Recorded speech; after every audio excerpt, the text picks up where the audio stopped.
All right, guys. It brings me much joy and pleasure to report to you the following fact.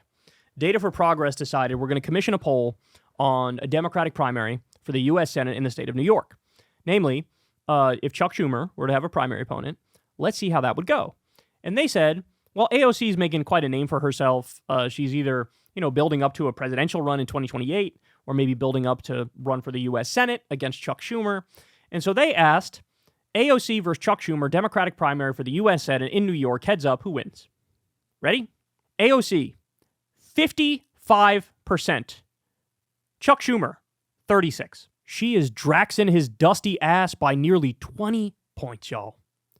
20 points, y'all. 20. For those of you who don't know, typically the way it works is if you're that high of a position in leadership in the House or the Senate, you don't lose your primary. Usually in a scenario like this, you would have a challenger maybe get to 12%, right? Maybe 16, something like that.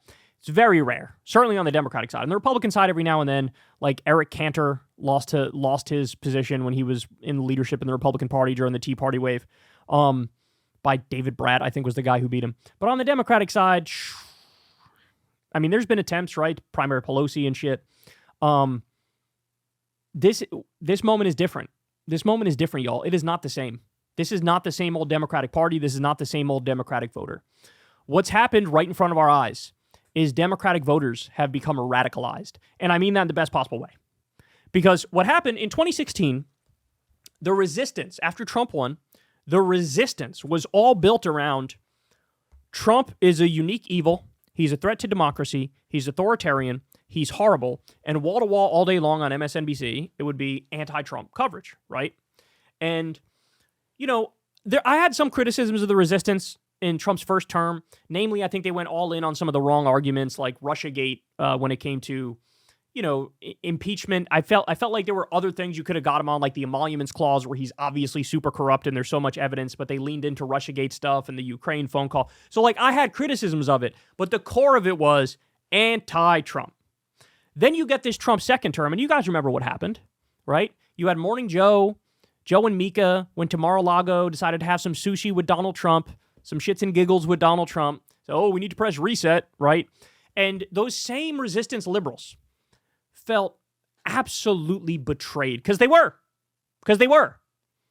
And they looked around and they said, well, hold on now. You guys told me he was authoritarian. You told me he was a fascist. You told me he was a threat to democracy. You told me all these things. Now he gets back in there and you want to fucking play patty cakes with him? What the fuck is wrong with you? So then in that moment, what happened? The Democratic base, the resistance liberals looked around and they said, who will be my leader? Who will actually fucking resist? Who will fight back against what's happening? And the answer became very clear. It's AOC. It's Bernie Sanders. It's Jasmine Crockett. It's Maxwell Frost. You ain't going to be saved by John fucking Fetterman, bitch. He's busy in Tel Aviv sucking Netanyahu's dick. You're not going to be saved by the centrists. The centrists, by definition, are always going, oh, where can I find an area of agreement? I would like to work with you on this issue and that issue. That's what the centrists are doing. Now, you tell me, if you're a resistance liberal and and you've been screamed at for 4 years straight, longer than that, Trump's a fascist, Trump's an authoritarian, he's going to fucking destroy the country.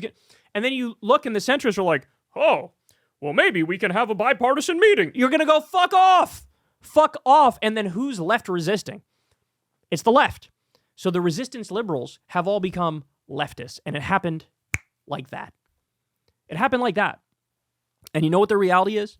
What they've realized is Chuck Schumer has no agenda to defeat MAGA. He's got no agenda.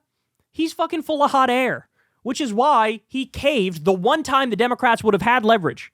He caved and gave the Republicans their dirty continuing resolution and let them get away scot-free and let Elon Musk continue to illegally slash our social safety net and the regulatory agencies. And so liberals looked around and they said, that is literally the opposite of what I want. I want somebody who will fight. I want somebody who will use the bully pulpit. I want somebody who will message. I want somebody who will be aggressive. I want somebody who will call out the bullshit. And Chuck Schumer, oh God, he's always looking, maybe the fever will break and maybe they'll be more reasonable. And the base is going, Are you fucking dumb? Are you dumb? Of course they're not gonna become more reasonable. Have you watched every step of the way? They've done nothing but become more and more and more extreme and spit in your eye more and more and more. And you bend the knee? And then there's AOC. Her message is clear. Her arguments are good. And she's got two goals. Resist the shit out of Trump is goal number one. Everything they're doing. And goal number two is what? Actually fundamentally bring change to this country.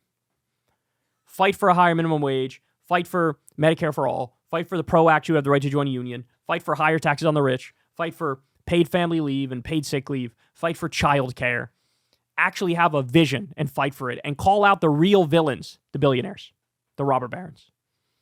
So that's why you see a situation where AOC is leading by nearly 20 points for the Senate. And there was a time when I thought, I don't think AOC is cut for winning a presidential race. But times have changed. And maybe she is, right? Maybe she is. Maybe she is perfectly positioned to lead everybody out of the darkness. It's yet to be seen, but for sure, if she decides to run for the Schumer Senate seat, she could beat him. And I know it's sort of a long time away before, Schumer's up. But if she stays on the trajectory she's on, and if he stays on the trajectory he's on, it wouldn't even be close, y'all. Hey, y'all, do me a favor and like and subscribe. It helps out big time in the algorithm. Click the bell as well for notifications when videos drop, and watch that video on screen right now. You know you want to.